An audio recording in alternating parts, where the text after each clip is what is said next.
G'day guys, welcome back to the Pelicans Scoop, a hoop-ball.com presentation. I am your host, as always, Lyle Swithenbank. You can give us a follow on Twitter if you'd like, at Lyle Swithenbank, LYLESWITHENBANK as in bank.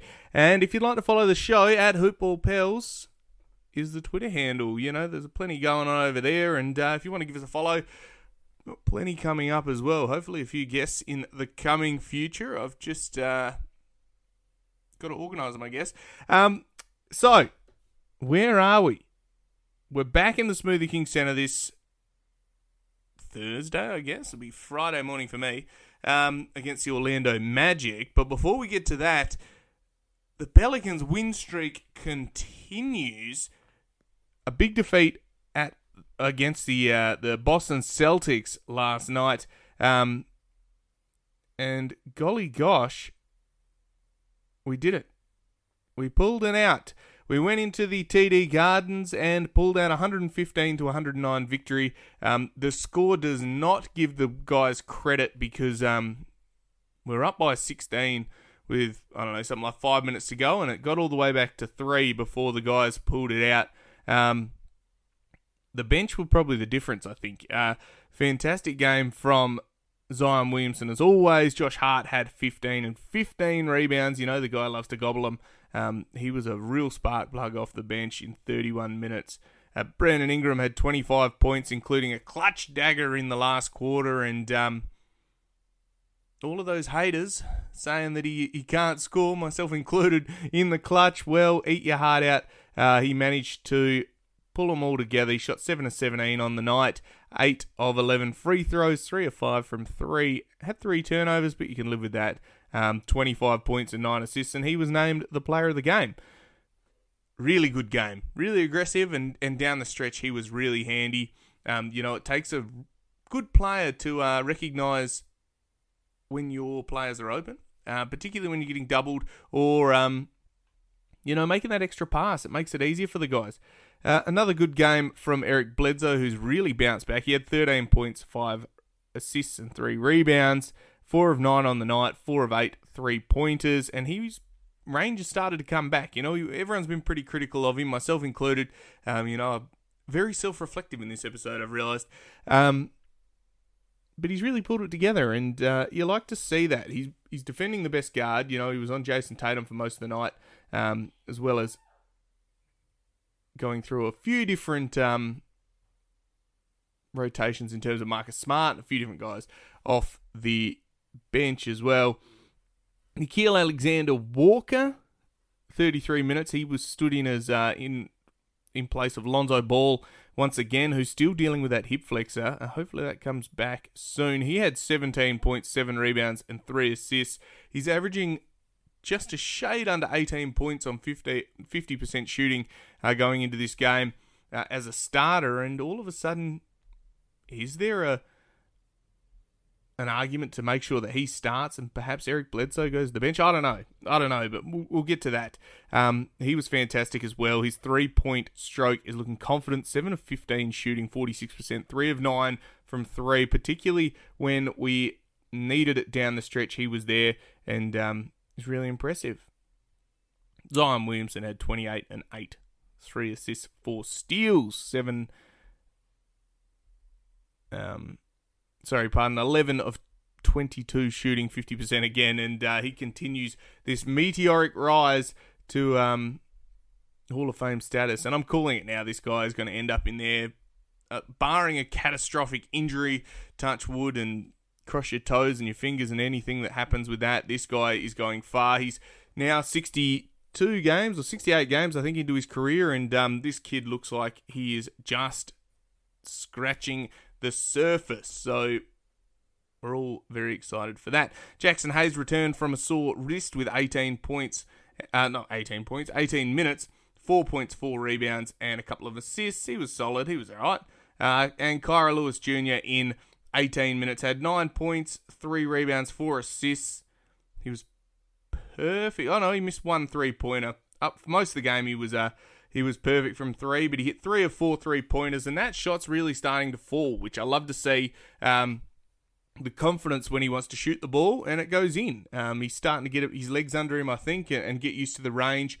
Obviously adjusting from college 3-point line previously, and that's starting to look pretty good. One thing I love about him is his patience. He is really good at a change of pace, carries the ball up like a true point guard, and knows when to go fast with Antonio Daniels' Roadrunner impersonation. Insert that here.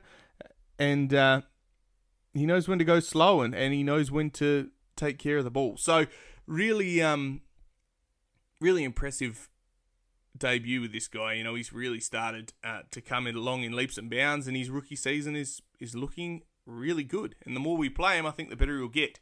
So, what did we see from the Boston Celtics? Big game from Jason Tatum. 34 points, 9 rebounds, 5 assists, 2 steals. He literally did everything, 12 of 25.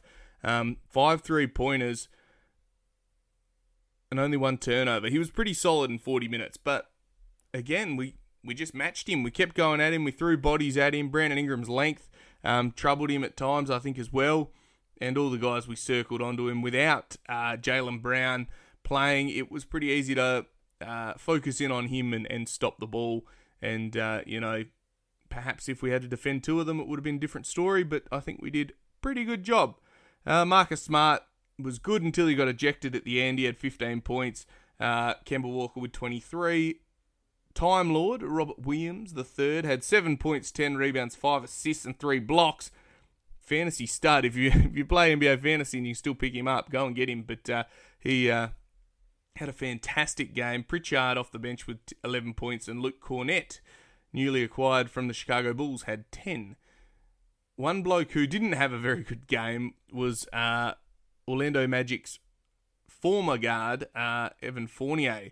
He played 32 minutes. He had 0 points, 2 rebounds, 2 steals, 2 blocks, 0 of 10 shooting, 0 of 5 3-pointers, and 1 turnover. He was atrocious.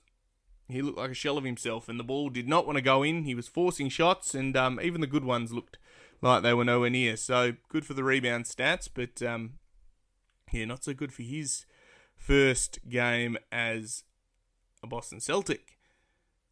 So, what do we reckon of the game? I thought it was good. I thought we came out pretty fast. If we have a look at the quarter by quarter, New Orleans started 32-27 in the first quarter, 32-28 in the second quarter, and third quarter was 24-26. Neither team played too well. There was a lot of carry on, running back and forth and missing easy shots, and we went into the last quarter up by 7, and then got to a 17-point lead with 6 minutes left.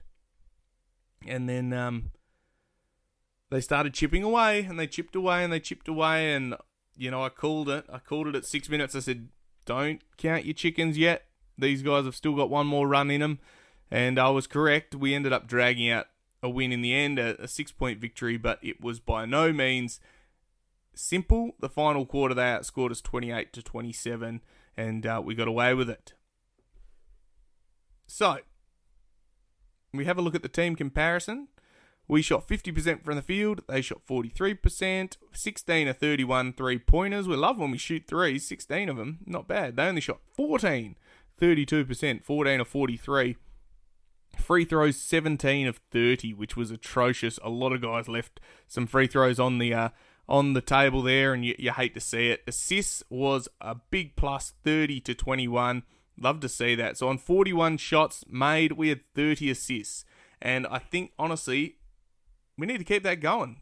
We play better when we pass the ball, when we move the ball left to right and punish the defense.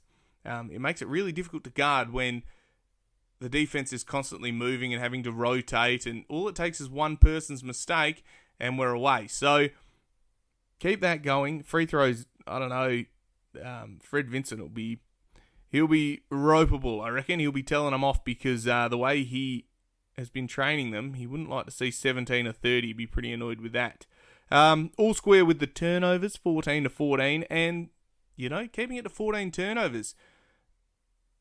Remember when we used to talk about having 20, 22, 23 turnovers? Well, 14 you can live with, particularly when your points off turnovers you win. We had 20. They had 18 points off turnovers. So look at us go. Improvement. Yeah. In the end, we're happy with it. It was good to see some people in Boston watching the game live. 2,298 was the final attendance count. And it was good. It was good to have a win. Now, what I did want to point out is the flagrant fouls were called in this game, which was good. Brandon Ingram copped an elbow from Jason Tatum, got flagrant foul 1, and also there was another elbow to Nikhil by Marcus Smart, and that was also a flagrant foul 1. Now, elbows, I reckon, are probably the dirtiest sort of way to play basketball. I don't think if you got pointy elbows, you should put them on anyone's chin or eyeball or nose, or I think you should keep them down. Neither of those I personally thought were basketball moves. I don't think you need to throw an elbow above your own head when you're driving, but, it was ruled just reckless, and therefore the flagrant foul 1, if it had been intentional or excessive, then it would have been the flagrant foul 2 and ejected. The fouls for those were definitely justified. It was good to see. That's the first time I think we've had flagrant fouls actually called to our advantage. Usually it's against us, and we've seen Brandon Ingram thrown out before for that very thing with the flagrant foul 2. But it's good to see that they're protecting our guys for once. Little could be said, though, for the contact that Zion Williamson was subjected to. Unfortunately, he didn't really get a very fair rub of the whistle, and every time he went up, he got hammered. And we're continuing to see it. The refs were letting him play. Absolutely they were, but you do hate to see it. And I think you need to protect your star players. I think you do. He's a big guy. But you've got to use the whistle, and if it means he shoots 30 free throws, well, he shoots 30 free throws. Learn a better way to stop him. But until they do, well, the league can keep suffering, and, he'll keep smiling and keep driving and keep trying to draw the bucket in the end one. But it was disappointing. It was disappointing to see that they're not protecting him. But anyway, 3 key takeaways from the game. Number 1, the bench kept us in this. The bench looked really, really good. I think with Brandon Ingram leading the charge with the second unit, especially when the first rotation, I think it is in the first quarter where Zion sits about the 6-minute mark, they came on and they played really well. And they brought a spark. You've got Kyra on, you've got, I think Nikhil might have stayed on as well. And these young guys with the youth squad, they look really good. And I like to see a bit more of it because these guys are coming along in leaps and bounds, and we just got to bank wins at this point. Keep banking wins and drag ourselves back towards 500. We'll see what happens, whether or not we can get there, but it'll be really good to keep banking them and keep developing the guys. Key takeaway number 2, we saw a few minutes of Wes Iwundu, one of the acquisitions from Dallas in the JJ Redick Nicola Melli trade. We didn't see James Johnson, but Wes played 4 minutes and 33 seconds. He looked a little bit lost out there, but you're acclimatizing to a brand new system, so you can't really blame him. He looks long. He looks like he could have a bit of something about him, and I hope that we can unlock it. If he can get the jump shot really good, I know that was a bit of a knock on him from what I've heard. If they can work with some good shooting coaches such as Mr. Vincent, we could be uncovering another gem, and that'd be really good. So good to hopefully we can get him acclimatized, and a bit of James Johnson as well in some matchups, I'm sure. But otherwise, it was good to see him. Key takeaway number 3: BI has probably been unfairly criticised, and he's the sort of guy that he steps up in the big moments. When he's criticised, he steps up and he delivers. And he took this half a step inside of the 3-point line shot in the last minute or so, and I shook my head as soon as he pulled up to shoot that. I go, no, and analytics will tell you it's a bad shot. Carmelo Anthony is now the 10th all-time scorer, and I suppose he lived like that. He lived one step inside of the 3-point line. He made an absolute living from it, and, he's going to be an Hall of Famer. Now, Brandon Ingram has unlocked that mid-range, and he knows when he's feeling good. I don't think he takes that shot unless he's forced to take it, and that one was one he created space, he went up, and he felt comfortable, and he made the shot.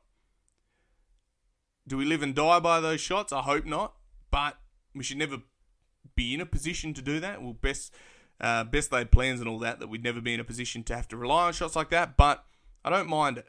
And I like him saying, I'm the guy, I'm going to make this shot. I'm on, and I'm going to make it. And he does. And he buries them. And it's very impressive. So props to you, BI. Good on you for having a real crack. So, before we preview the next game, have to thank the sponsors, mybookie.ag, good friends of Hoopball. Use the code Hoopball when you sign up. You get a 50% deposit match on all of your deposits. I'm sure terms and conditions apply, so make sure you go and have a look over on the website, mybookie.ag, and support Hoopball and manscaped.com. Use the code Hoopball2020. HOOPBALL20 is the code at checkout. 20% off and free shipping. Plenty of stuff over there. Go and have a look. And tell them Hoopball sent you, because it looks good for us, and you can get some good stuff. So appreciate all of the support through that. And of course, go over and have a look at hoop-ball.com, the revamped website. It got a bit of a makeover at the start of the year. Plenty going on over there now, and new articles. We've got all the betting stuff as well. If you guys like a bit of a flutter and want to use our friends at MyBookie, we'll go and get all your tips from the guys over in the betting side of things. If you like daily fantasy, go and check all of that out as well. There's some awesome teams over there. All the other guys, they're killing it. They're killing it. I think they've got the daily fantasy show as well, or NBA TV going on over at YouTube. So type in Hoopball on YouTube and you can go and watch that as well. We do up-to-date reactions of things that are happening in the league, and, all these guys are jumping on there. The Hoopball Discord as well. If you like Discord, that app that you can go on and chat to people. So, go and jump on there and chat to the guys. Bail up Dan Bespress on Twitter about that, and he'll get you in there. And they've got subscriptions and stuff as well. You can get all the, premium stuff. I don't know. Go and have a look and see for yourself if you'd like us to be your source of NBA news, because there's plenty going on. Now, enough carry on. Back to the preview of the next game. So, we had a day off, and then we get to play. We get a couple of days off, I'm fairly certain. Next game we play is the Orlando Magic, and that is back at the Smoothie King Center. So, good to see the homestand again. Loving it. I don't know if this means we've got another big road trip coming up at some point. I haven't looked too hard at the schedule, but we're back. We're playing a revamped Magic side, and by revamped, I mean they've got no players left. They had a bit of a trade with the Bulls and got rid of Nikola Vucevic, who was their best player. Terrence Ross and Michael Carter-Williams are now their best player. They got Wendell Carter Jr. in return for Vucevic, but I don't know how much impact he will have. Haven't seen any of the results. The Magic sort of blew it up. I think their plan is to build around Fultz and Isaac when they respectively return from injuries, which I don't think is a bad plan, except, they've scored, they're 16 and 31. Danger game for us. We play against bad sides. We tend to play bad ourselves. So this has got to be one where we protect home court, protect the nest, and don't give them an inch. We got to bury them from the start. They don't have any real good players, so give them a slap and get another win, because that is what we need to do. So, who do we need to stop? Well, I'll have a look at their last game, which was, I think, today. They played the Clippers. They beat the Clippers 103-96. So there you go. You can get beaten. Michael Carter-Williams had 8 points, 7 rebounds, 9 assists, 3 steals, 2 blocks. Wowza. He did a bit of everything. And all their bench guys were in double digits. They had 5 guys in double digits. So they're not afraid to share the ball. They went deep into the bench, and everyone played about 20 minutes each. So we've got to be prepared for fresh legs. All these guys are desperate to get minutes, so we can't underestimate them. This was a Clippers side that had no Paul George, but, you still got 28 from Kawhi Leonard as by way of update. So we cannot go to sleep on these guys. We need to come out fast and give them a slap. Don't let them get a sniff, because what will happen is we'll then fall asleep, or they'll go on a big run, and we'll go in thinking it's easy beats, and we can't do that. Do not do that. So, real danger game, but hopefully we can get the job done. I have full faith in the guys. Hopefully Zion's 20-point streak continues, and he's nearing in on Shaq, I think, for most 20-point plus games, or 25-point games, I don't know, 20-point games in a row, which was 25 straight. So hopefully he can keep it going. So I reckon I might put a pin in it. We're looking forward to seeing these guys. We've got another day off, so enjoy your rest from the Pels. We might try to do something on the maybe on Friday morning. We got Good Friday over here. It's Easter coming up, so maybe we'll do a locker room or something like that. I'll put it on Twitter. So if you're interested in having a chat with me, either during or after or before the game, give us a tweet, and we'll see if we can tee something up. But I think I'll put a pin in it there. I don't have anything else to say. So, look after yourselves. Stay safe. Mask up. If you got tickets to the Pels, go and have a look and tell me what the vibe is like. And I'll speak to you then, Friday morning. Bye for now.